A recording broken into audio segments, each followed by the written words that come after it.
2026 नए वर्ष पर मैं अपने पार्टी के सभी कार्यकर्ता नेताओं को बहुत बहुत बधाई और शुभकामनाएं देना चाहता हूं। मैं आप लोगों के माध्यम से पूरे प्रदेशवासी देशवासियों को बहुत बहुत बधाई नव वर्ष पर। ये नया वर्ष खुशियां लेकर के आया है।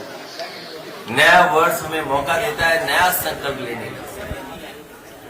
हम सब लोग संकल्प लेकर के कि देश की तरक्की कैसे हो, समाज की खुशहाली कैसे हो, उस रास्ते पे चल करके जो देश की मूल भावना है, बाबा साहब भीमराव अम्बेडकर जी ने जो रास्ता दिखाया संविधान का, उस पर चल करके डॉक्टर राम मनोहर लोहिया ने जो हमें समाजवादी चिंतन दिया और नेताजी और सबने मिलकर के एक सेकुलर रास्ता दिखाया, उस संकल्प को लेकर के हम लोग दोहराते हैं कि देश को और समाज को खुशहाल, सोशलिस्ट और सेकुलर बना करके तरक्की और खुशहाली की तरफ लेकर के जाए। अब कई अधिकारी चापलूसी रोटी बना रहे थे, वो किस नियम में था? जो चापलूसी रोटी बन रही थी वो किस नियम में था?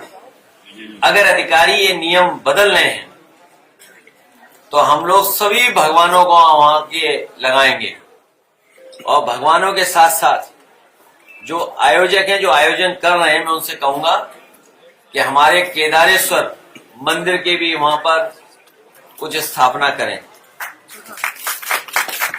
हमारा ये बाटी चोखा का जो कार्यक्रम है, मैं उन कार्यकर्ताओं को धन्यवाद और बधाई देना चाहता हूं। हम सब लोग मिलकर के खाते पीते हैं। अभी तो वो विधायक बैठे बैठे खा रहे थे, अगर वो कहीं सरकार के खिलाफ खड़े हो गए तो क्या होगा? सरकार के खिलाफ वो खड़े हो गए तो सरकार का क्या होगा? इसीलिए तो मैं कह रहा हूँ कि वो विधायक अभी तो बाटी चोखा खा रहे थे बैठे बैठे, अगर वही विधायक खड़े हो गए सरकार के खिलाफ तो सरकार का क्या होगा?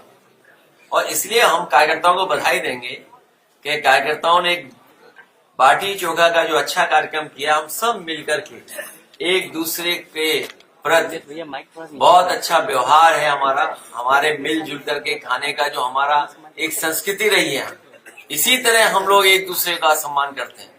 जिस समय मुख्यमंत्री जी ने कहा था कि 4 करोड़ वोट उनके कट गए हैं, उसी समय उन्होंने अधिकारियों को संदेश दिया था बेईमानी करने के लिए। हमें उम्मीद है कि इलेक्शन कमीशन और जो मैपिंग ऐप है और जो कंपनियां टेक्नोलॉजी में मदद कर रही है इलेक्शन कमीशन की, वो निष्पक्ष होंगी और इस समय इस तरह के डेटा आ रहे हैं, जो आंकड़े आ रहे हैं, वो साबित कर रहे हैं कि इलेक्शन कमीशन को और अधिकारियों को अपनी क्रेडिबिलिटी भी साबित करनी है।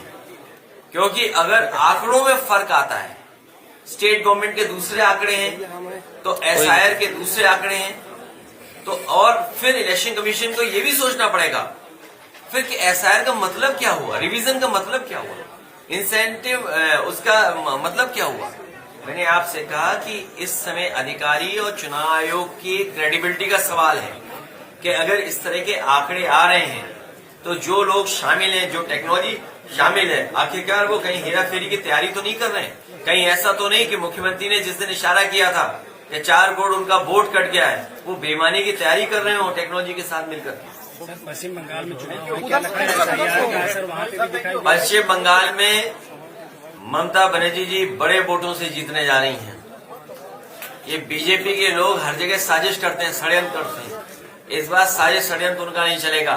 बंगाल में हारेंगे और फिर यूपी में भी हारेंगे। ठीक है सर, थैंक यू।